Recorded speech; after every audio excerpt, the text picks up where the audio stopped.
अथ पौष शुक्ल एकादशी महात्म्य। युधिष्ठिरुवाच कथिता वै त्वया कृष्ण सफलैकादशी शुभा कथयस्व प्रसादेन शुक्ला पौषस्य या भवेत्। महाराज युधिष्ठिर बोले, हे श्री कृष्ण, आपने सफला नाम की शुभ एकादशी तो सुना दी, अब प्रसन्न होकर पौष के शुक्ल पक्ष की एकादशी भी सुनाइए। किम नाम का विधिस्तस्याः को देवस्तत्र पूज्यते कस्मै तुष्टो ऋषिकेश त्वमेव पुरुषोत्तम। हे माधव, उसका क्या नाम है, कैसी विधि है और उसमें किस देवता का पूजन होता है?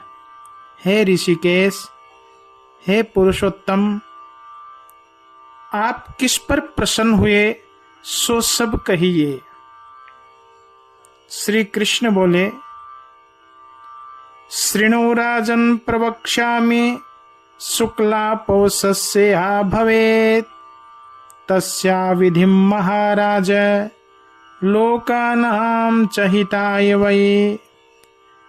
हे राजन, सुनिए, मैं पौष शुक्ल पक्ष की एकादशी को कहता हूँ। हे महाराज, लोक हित के लिए उसकी विधि को भी कहूँगा। पहले के समान यत्न पूर्वक इसको भी करना चाहिए। इस एकादशी का नाम पुत्रदा है। यह सब पापों को हरने वाली है, कामनाओं को पूर्ण करने वाली है और सिद्धियों को देने वाले नारायण भगवान इसके देवता हैं। चराचर तीनों लोकों में इसके समान कोई दूसरी नहीं है। इसके व्रत करने वाले को हरि भगवान विद्यावान और यशवान बनाते हैं। हे राजन, सुनिए, मैं पापों को हरने वाली सुंदर कथा को कहता हूँ।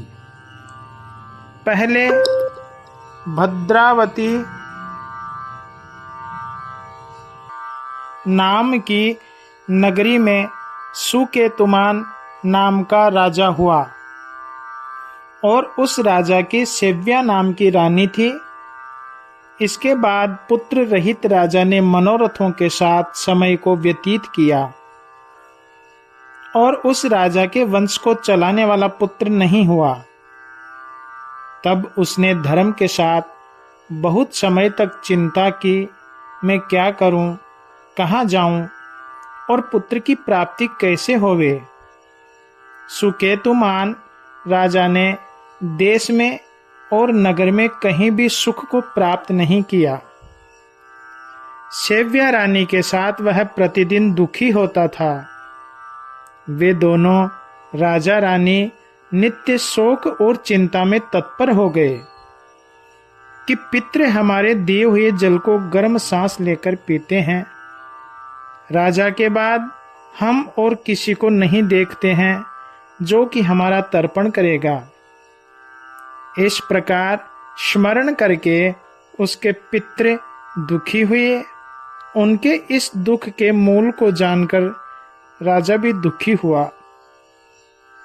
उस राजा को भाई, मित्र, मंत्री, सुहृद तथा हाथी घोड़े और पैदल पलटन कोई भी अच्छा नहीं लगता था। इस प्रकार वह राजा मन में निराश हो गया कि पुत्रहीन मनुष्य का जन्म व्यर्थ है। पुत्र के बिना पितृ, देवता और मनुष्यों का ऋण नहीं चुकता है। इसलिए मनुष्य यत्न के साथ पुत्र को पैदा करे। पुत्र वालों का इस लोक में यश और परलोक में शुभ गति होती है। जिनके सैकड़ों वर्ष के पुण्य उदय हो जावें, उनके घर में आयु, आरोग्य और संपत्ति बढ़ती है। पुण्य कर्म करने वाले मनुष्यों को पुत्र, पौत्र और लोक ये सब प्राप्त होते हैं। पुण्य और विष्णु भक्ति के बिना इनकी प्राप्ति नहीं होती। पुत्रों की संपत्ति और विद्या की संपत्ति बिना पुण्य के नहीं होती। इस प्रकार विचार करता हुआ राजा सुख को प्राप्त नहीं हुआ। इसके बाद प्रातः काल और रात्रि में विचार करते हुए राजा ने अपना सब प्रकार से विनाश जाना। फिर राजा ने आत्मघात में दुर्गति जानकर और पुत्रहीन अपने शरीर को क्षीण जाना, फिर अपनी बुद्धि से अपने हित का कारण विचार करके और फिर घोड़े पर सवार होकर राजा बड़े घने वन में चला गया। पुरोहित आदि जनों ने गए हुए राजा को नहीं जाना। मृग और पक्षियों से युक्त गहन वन को राजा गया। फिर उस वन में राजा ने बड़, पीपल, बेल, खजूर और कटहल आदि के वृक्षों को देखते हुए विचरण किया और मौलसरी, सप्तपर्ण, तेंदु, तिलक, शाल, तमाल और सरल इत्यादि वृक्षों को देखा और हिंगोट, अर्जुन, लभेरा, शल्लकी, करोंदा, पाटल, खैर इन सब वृक्षों को भी देखा। राजा ने शाख और ढाक को शोभायमान देखा तथा मृग, व्याघ्र, सुअर, सिंह और वानरों को देखा और राजा ने बमई से निकलते हुए सर्पों को देखा तथा बच्चों के सहित उन्मत्त वन के हाथियों को देखा। नील गाय, काले मृग, गौ, सियार, खरगोश, बिलाव, शल्लक और चमर इन सब को देखा।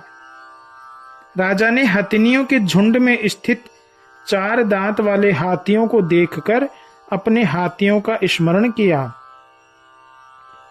उनके बीच में विचरता हुआ राजा शोक को प्राप्त हुआ और महान आश्चर्य से युक्त वन को उसने देखा।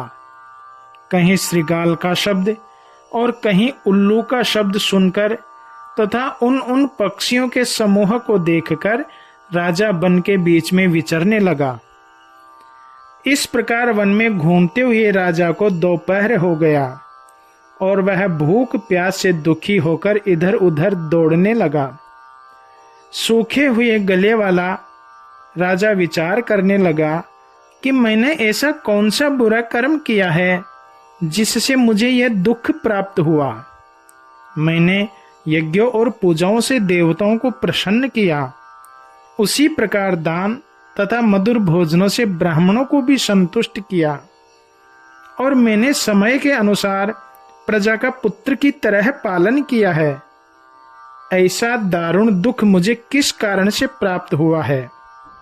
इस प्रकार चिंता करता हुआ राजा आगे वन में चला गया और उसने पुण्य के प्रभाव से एक सुंदर तालाब देखा।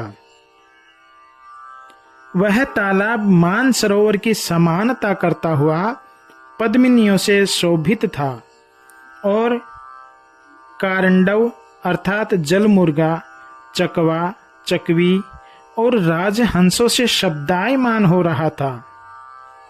बहुत से मगर, मछली और जल जंतुओं से युक्त था। उस तालाब के पास बहुत से मुनियों के आश्रम थे। लक्ष्मीवान राजा ने निमित्त से शुभ की सूचना देने वाले मुनियों के आश्रमों को देखा और राजा का दाहिना नेत्र तथा दक्षिण बाहु फड़कने लगे। उनके फड़कने से राजा का शुभ लक्षण मालूम होने लगे। तालाब के किनारे पर वेद मंत्र जपते हुए मुनियों को देखकर घोड़े से उतरकर राजा मुनियों के आगे नतमस्तक हो गया और व्रत करने वाले उन मुनियों को उसने अलग अलग प्रणाम किया। वह श्रेष्ठ राजा मुनियों को हाथ जोड़कर प्रणाम दंडवत करके अत्यंत प्रसन्न हुआ। तब वे मुनिगण राजा से बोले कि हे राजन, हम तुम पर संतुष्ट हैं और तुम्हारे मन में जो भी इच्छा हो उसे कहो। राजा बोला कि आप कौन से तपस्वी हैं और आपकी क्या प्रसिद्धि है और किस लिए यहाँ आए हैं, सो सब मुझसे सच सच कहिए। मुनि बोले, हे राजन, हम विश्व देवा हैं, स्नान करने को यहाँ पर आए हैं। आज से 5वें दिन माघ का महीना आने वाला है। हे राजन, आज पुत्रदा नाम की एकादशी है। यह शुक्ल पक्ष की एकादशी पुत्र चाहने वालों को पुत्र देती है। राजा बोला कि पुत्र के पैदा होने में मुझे महान संदेह है। यदि आप मुझ पर प्रसन्न हैं तो मुझे पुत्र दीजिए। मुनि बोले, हे राजन, आज के दिन ही पुत्रदा नाम से प्रसिद्ध एकादशी है, अतः उसके उत्तम व्रत को कीजिए। तुमको हमारे आशीर्वाद से और भगवान केशव की कृपा से अवश्य पुत्र की प्राप्ति होगी। इस प्रकार मुनियों के वचनों से राजा ने उत्तम व्रत को किया और द्वादशी के दिन पारण करके बार बार मुनियों को नमस्कार करके राजा घर को आ गया। तब मुनियों के प्रभाव से और पुत्रदा एकादशी के व्रत के प्रभाव से रानी गर्भवती हुई। कुछ समय के बाद तेजस्वी और पुण्य कर्म करने वाला पुत्र पैदा हुआ। उसने पितरों को संतुष्ट किया और प्रजा का पालन किया।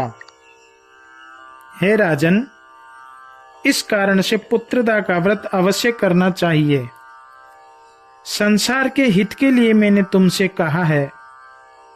जो मनुष्य इस पुत्रदा एकादशी के व्रत को करते हैं, उन मोक्ष भागी मनुष्यों को अवश्य पुत्र की प्राप्ति होती है। हे राजन, इसके पढ़ने और सुनने से अश्वमेध यज्ञ का फल प्राप्त होता है। ओ मंगलम भगवान विष्णुर्मंगलम गरुड़ध्वज मंगलम पुंडरीकाक्ष मंगलाय तनोहरि। बोलिए सच्चिदानंद भगवान की जय। बोलिए एकादशी महारानी की जय।